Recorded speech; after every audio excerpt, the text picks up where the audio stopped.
Good morning everyone, welcome back to my channel. আশা করি তোমরা সবাই খুব ভালো আছো আর সুস্থ আছো। ভিডিও শুরুতেই সবাইকে জানাই শুভ নববর্ষ। নতুন বছর সবার অনেক অনেক ভালো কাটুক। সকালবেলা উঠে বাসি কাজকর্ম কিন্তু হয়ে গেছে। তারপর স্নান করে গাছের ফুল কয়েকটা পেরে নিতে চলে এসেছি। আজকে যেহেতু একটা ভালো দিন, তাই সকাল সকালে কিন্তু পুজোটা দিয়ে দেব। আর আজকে মিস্টার চক্রবর্তীরও ছুটি, মানে সে এখন নাকে তেল দিয়ে ঘুমোচ্ছে আর কি। তো সেই কারণের জন্যই গাছের ফুল কয়েকটা আমাকেই পাড়তে হলো। গত 2 বছর ধরে এই দিনটায় বাড়ির কথা ভীষণ মনে পড়ে, মনটা খারাপ হয়ে যায়। ছোটবেলা থেকে দেখে এসেছি এই দিনটায় বাবার কারখানায় ছোট হোক বা বড় হোক পুজো হতো। সবাই আসতো, মিষ্টির প্যাকেট নিত, প্রসাদ খাওয়া হতো, কতই না মজা হতো সেই দিনটায়। মায়ের সাথে সাথে নতুন জামা পরে চলে যেতাম বাবার কারখানায়। সেই দিনগুলো আর চাইলেও ফিরে আসবে না। তারপর সন্ধেবেলা পয়লা বৈশাখের নতুন জামাটা পরে বাবা, মা, দিদি 4 জনে মিলে বেরিয়ে পড়তাম হালখাতা করতে। একটা নয় কিন্তু 4টে-5টা দোকানে আমাদের নিমন্ত্রণ থাকতো। বাড়িতে অনেক দিন আগে থেকেই কার্ড চলে আসতো। সেই সব দোকান থেকে ঘুরে ফিরবার সময় মিষ্টির দোকান থেকে আইসক্রিম খাওয়া হতো। আইসক্রিম বা কোল্ড ড্রিঙ্কস খেয়ে তারপর বাড়ি ফিরতাম। কি ভালো ছিল সেই দিনগুলো, চাইলেও এখন আর সত্যিই ফিরে আসবে না। আর 2 বছর ধরে তো বাবার কারখানার পুজোও বন্ধ হয়ে গেছে। বাবার এত বড় অপারেশনটা হওয়ার পরে কারখানা চালাবার মতন আর ক্ষমতা ছিল না, আর তারপরেও দেখাশোনা করবার মতন কেউ নেই। তো সব কিছু ভেবে চিন্তেই কারখানাটা বন্ধ করে দিয়েছে। তো গত 2 বছর ধরে আর আমাদের কারখানায় পয়লা বৈশাখের পুজো হয় না। গত বছর মনটা আরেকটু বেশি খারাপ ছিল, যেহেতু পুজোটা হঠাৎ করে বন্ধ হয়ে গেছিল। বাবা মা দুজনেরই মনটা ভীষণ খারাপ ছিল, মানে তখন সবে সবে কারখানা আমাদের বন্ধ হয়ে গেছে। তো সেই সঙ্গে আমারও কিন্তু মনটা ভীষণ খারাপ ছিল। আর তারপর মিস্টার চক্রবর্তীরও সেই দিনটা ছুটি ছিল না। ভীষণ মন কাঁদছিল আগের বছর। তবে এই বছর রবিবার পড়ায় ওর তো ছুটি রয়েছে, তবু একটু ভালো লাগছে। তো ওদিকে পুজো তো দেওয়া আমার হয়ে গেছে। আর মিস্টার চক্রবর্তী 10টার সময় ঘুম থেকে উঠেছে, তাকে চা করে দিয়ে এখন চলে এসেছি সকালের ব্রেকফাস্টটা বানানোর জন্য। তো সবার প্রথমে আমি ঠিক করেছিলাম লুচি আর তরকারি করব। পয়লা বৈশাখ মানেই বাঙালিয়ানা, আর বাঙালিয়ানা মানেই সকালের খাবার দাবার হিসেবে লুচি আর তরকারি। তো ও বললো যে না, অনেক দিন হয়ে গেছে ম্যাগি ফ্রাই খাই না। আসলে আগে সন্ধেবেলার টিফিনে Maggi fry, pasta, chowmein, popcorn এগুলো থাকতো। আর এখন তো সন্ধ্যের টিফিন বলতে ও সেরকম কিছুই ওর খাওয়া হয় না। ফিরতে ফিরতে প্রায় 9টা, 9:30 বেজে যায়। তারপর এসে একটু ফ্রেশ হয়ে বাড়িতে ফোন করে রাত্রের খাবার খেতে বসে পড়ে। তো সেই কারণের জন্য আজকে ওর মন করেছে একটু ম্যাগি ফ্রাই খাবে, তো বানিয়ে ফেললাম ম্যাগি ফ্রাই। আর আজকে আমিও কিন্তু অনেকটাই দেরি করে ঘুম থেকে উঠেছি, 9টার সময়। আর দেখো, রান্নাঘরে এতটাই গরম লাগছে, জানলার পাট খুলবার পরেও একটা হাত পাখা কিন্তু লাগেই আমার। তো চলো, এখানে ম্যাগি ফ্রাই হয়ে গেছে রেডি, আগে খেয়ে নিই, তারপর আবার কথা হচ্ছে।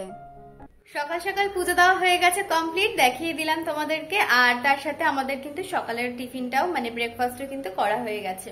তো প্রথমকে আমি বলেছিলাম যে আজকে নববর্ষ, আজকে একটু লুচি আর তরকারি করি। তো বারণ করে দিল, বললো অনেক দিন ম্যাগি ফ্রাই খাই না, তো আজকে একটু ম্যাগি ফ্রাই করো। কারণ অফিস থেকে যখন আগে তাড়াতাড়ি চলে আসতো তখন সন্ধ্যেবেলা করে ম্যাগি ফ্রাই, তারপর পাস্তা, চাউমিন বা অন্যান্য পপকর্ন এগুলো আর কি খাওয়া হতো। এখন তো আর সেটা হয় না, কারণ এখন ফিরতে ফিরতেই ওর 9টা, 9:30 মতন বেজে যায়। তো আর ওই কারণের জন্য সকালবেলা আজকে ম্যাগি ফ্রাই খেতে চেয়েছে, তো বানিয়ে খেয়ে নিলাম গরম গরম। আর অনেকক্ষণ আগেই আমাদের খাওয়া দাওয়া হয়ে গেছে। তো একটু শ্বশুর বাড়িতেও ফোন করলাম নববর্ষের জন্য, আমার বাড়িতেও ফোন করলাম। তারপর দুজনে মিলে একটু গল্প টল্প করলাম, কারণ সেই দোলে ওর ছুটি ছিল। তারপর আজকে আবার এরকম। তো আগে তো প্রত্যেক রবিবারই ছুটি তো থাকতো আর কি, এখন আর কি অফিসের এত কাজের প্রেশার যে রবিবার করে সাইডে আর কি যেতেই হয়, তবে দুপুরবেলা করে চলে আসে। তো এখন যাব রান্নাঘরে, আর ওদিকেও চলে গেল ওদের মেসে। চিকেনটা ম্যারিনেট করে রেখেছিলাম, আজকে বিরিয়ানি আর চিকেন চাপ করব। তো কালকে চিকেনটা ম্যারিনেট করে আর কি ফ্রিজে রেখে দিয়েছিলাম, তাই সেটাও আনতে গেছে। তো চলো, তোমরা ভিডিওটা স্কিপ না করে কন্টিনিউ দেখতে থাকো। নববর্ষ আসার বেশ কিছুদিন আগে থেকেই কিন্তু ওর আজকের দিনের মেনুটা ঠিক করে রাখা ছিল। আগেই বলে রেখেছিল আজকের দিনে বিরিয়ানি আর চিকেন চাপ হবে। চিকেন চাপটা অনেক দিন ধরেই খাবে খাবে করছিল, তবে রাত্রেবেলা যেহেতু আমি বানিয়ে দিচ্ছিলাম না, তো সেই কারণের জন্য আজকের জন্যই ঠিক করে রেখে দিয়েছিল। গতকালকে রাত্রেবেলায় চিকেনটা এনে ম্যারিনেট করে ফ্রিজে রেখে দিয়েছিলাম। বিয়ের আগে এইসব ধরনের রান্না কিন্তু আমি করতে পারতাম না। এইখানে আসার পর মিস্টার চক্রবর্তী যখন প্রথম খেতে চাইলো চিকেন চাপ, সবার ফার্স্টে ফোন করেছিলাম আমার ছোট ননদকে। এত ভালো চিকেন চাপ বানায়, তো ওর কাছ থেকেই আমার এই চিকেন চাপের রেসিপিটা কিন্তু শেখা। হ্যাঁ, চাইলেই হয়তো ইউটিউব থেকে দেখে শিখতে পারতাম, তবে আমার মনে হলো ও অনেক সহজ পদ্ধতিতে এই চিকেন চাপটা আর কি বানায়, তাই ওর রেসিপিটাই আজকেই আবার ট্রাই করলাম। তো সবার ফার্স্টে গ্রেভি থেকে চিকেনগুলো আলাদা করে রেখে নিলাম একটা সাইড প্লেটে। তারপর কড়াইতে একটুখানি ঘি আর সাদা তেল দিয়ে ভালো করে কিন্তু গরম করে নেব। তারপর যে চিকেনগুলো আলাদা করে রেখেছিলাম সেগুলো গরম তেল আর ঘিয়ের মধ্যে দিয়ে একটুখানি ফ্রাই করে নেব। চিকেন চাপ মানেই সবার প্রথমে কিন্তু আমাদের মাথায় আসে একটু বড় ধরনের চিকেন লেগ পিস। তবে মাংসের দোকান থেকে চিকেনের লেগ পিসটা দুটো টুকরো করে দিয়েছে, আর বাদবাকি মাংসের পিসগুলো ঠিকই ছিল। তো কি আর করব, ছোট দুটো লেগ পিস দিয়েই আজকের গরম গরম চিকেন চাপ কিন্তু আমাদের রেডি হয়ে গেছে। আর বাড়িতে যে একজন বসে আছে গরম গরম চিকেন চাপ একটু টেস্ট করবে বলে, তাকে এক পিস দিয়ে জানতে পারলাম চিকেন চাপটা ভালোই হয়েছে। আর ওদিকে আমার রান্না বান্না কিন্তু সমস্তটা কমপ্লিট হয়ে গেছে। বাজে এখন 1:15 মতন। আর এর মাঝখানেই দুই ননদ আমার দিদিদেরকে ফোন করে নববর্ষের শুভেচ্ছাও জানিয়ে দিয়েছি।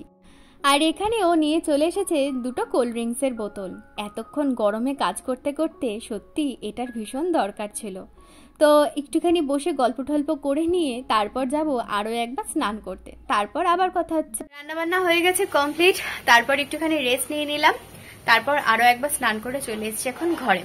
কারণ যা গরম পড়েছে আর পুরো ঘেমে স্নান করে গেছিলাম, একটু স্নান না করলে একদমই ভালো লাগতো না। আর বাজে এখন 2:20 মতন, ও সবে গেল এখন স্নান করতে। তো ভাবলাম যে চলো এর মধ্যেই তোমাদের সাথে ভিডিওটা শেয়ার করে দিই। ভিডিও বলতে মানে যেটা দেখাবো সেটা হচ্ছে পয়লা বৈশাখের জন্য যে আমার জন্য কুর্তিটা কিনেছে সেটা তো তোমাদেরকে দেখিয়ে দিয়েছি, কিন্তু আমি ওর জন্য যেটা কিনেছি সেটা তোমাদেরকে দেখানো হয়নি। কারণ এটা এসছে কালকে, মানে গতকালকে এসছে, ডেলিভারি ডেট ছিল আজকে। তো একটু খারাপ লাগছিল যে, মানে একটু টেনশন হচ্ছিল যে ডেলিভারি ডেট আজকে পড়েছে, মানে আজকে 14ই এপ্রিল, কবে মানে কখন আসবে, যদি সন্ধ্যেবেলা আসে তাহলে কখন পড়বেও, এটা নিয়ে একটুখানি ছিল। তো কালকে চলে এসছে দুপুরবেলা। কালকে বাড়িতে সবাইকে ভিডিও কল করে দেখিয়েছি, বললো কালারটা ভীষণ সুন্দর হয়েছে, ওর গায়ে ভীষণ ভালো মানাবে।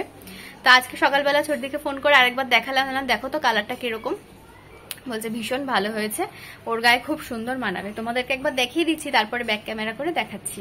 এটা হচ্ছে ওর জন্য কিনেছি। আমার তো প্রিন্টটা ভীষণ ভালো লেগেছে, তোমাদের কিরকম লেগেছে অবশ্যই কিন্তু কমেন্ট করে জানাবে। তো চলো একবার ব্যাক ক্যামেরা করে দেখিয়ে দিই। আর তার আগে বলে দিই, আজকে হয়তো বিকেলে সেরকম কোথাও বেরোনোর প্ল্যান নেই, যদি বেরাই তাহলে আলাদা করে হয়তো ভিডিও বানাবো, কারণ বাইরে যা রোদ আর গরম ইচ্ছে করছে না। তো সেরকম যদি কোথাও ঘুরতে না বেরাই, ভেবেছি বাজারটাই করে নিয়ে আসবো, কারণ ওটা সপ্তাহের জন্য খুব দরকার।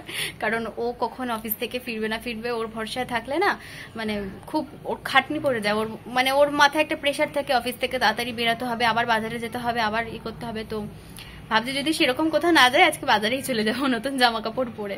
তো চলো জামাটা দেখিয়ে দিয়ে নি, এরপর বেরিয়ে ও স্নান টান করে বেরিয়ে আসবে, তারপর খেতে টেতে দেবো। তখন দেখাচ্ছে যে চিকেন চাপটা দেখতে কিরকম হয়েছে আর বিরিয়ানিটাই বা দেখতে কিরকম হয়েছে। তো চলো ভিডিওটা দেখতে থাকো।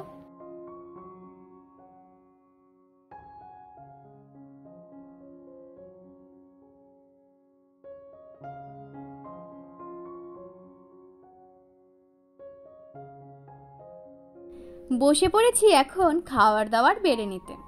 রান্না কমপ্লিট হয়ে গেছিল 1টার মধ্যে, তবে খেতে বসতে বসতে বেজে গেল 2:45 মতন। প্রথমত ও স্নান করতে ঢুকলো অনেকটা দেরি করে, তারপর বিরিয়ানিটা দমে দিতেও ভুলে গেছিলাম, আর তার সাথে সাথে রায়তাটাও বানাতে। তো তারপর বিরিয়ানি দমে দিয়ে রায়তা বানিয়ে নিয়ে বসতে বসতে কিন্তু 2:45 মতন বেজেই গেছে। আর আমার শ্বশুরবাড়ির দিক থেকে যদি দেখি, আমরা তো এরকমই খাই, তো ঠিকই আছে, একটা দিন না হয় একটু দেরি করেই খেলাম, অন্যান্য দিন তো 1:30টার মধ্যে আমাদের খাওয়া দাওয়া হয়ে যায়। তো চলো আজকের জন্য ভিডিওটা এখানেই শেষ করে দিচ্ছি। দেখা হবে আগামীকাল নতুন আর একটা ভিডিও নিয়ে। ততক্ষণের জন্য সবাই সুস্থ থেকো, ভালো থেকো। আর আজকের দিনটা তোমরা সবাই কিরকমভাবে কাটালে অবশ্যই কিন্তু কমেন্ট করে জানিও। আর এইখানে দেখো বিরিয়ানি আর চিকেন চাপটা কিন্তু বেড়ে নিয়েছি, দেখতে কিরকম হয়েছে অবশ্যই কিন্তু কমেন্ট করে জানাতে হবে। আর আজকের জন্য ভিডিওটা এখানেই শেষ করলাম। যদি বিকেলবেলা কোথাও যাওয়ার কোনো প্ল্যান থাকে তাহলে অবশ্যই তোমাদের সাথে আরও একটা পয়লা বৈশাখের ভিডিও আসবে। তাহলে আজকে এখানেই শেষ করলাম। সবাই সুস্থ থেকো, ভালো থেকো, টাটা।